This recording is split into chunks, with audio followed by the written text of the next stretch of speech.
ولقد آتينا داود منا فضلا يا جبال أوبي معه والطير وألنا له الحديد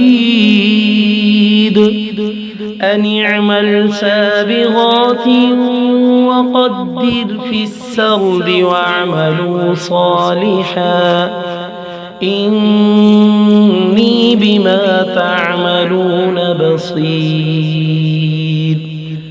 ولسليمان الريح غدوها شهر ورواحها شهر وأسلنا له عين القطر ومن الجن من يعمل بين يديه بإذن ربه ومن يزغ منهم عن أمرنا نذقه من عذاب السعير.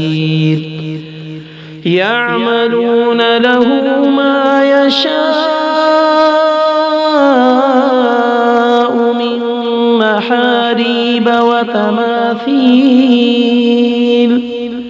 وتماثيل وجفان كالجواب وقدور الراسيات.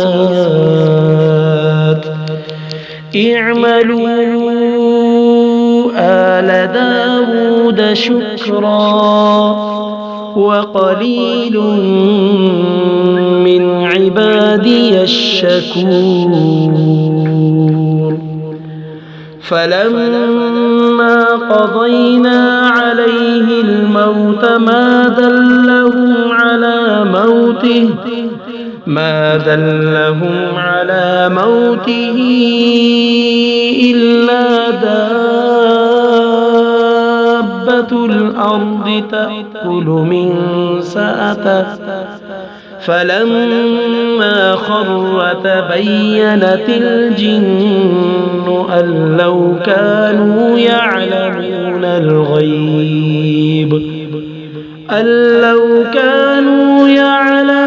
الغيب ما لبثوا في العذاب المهين.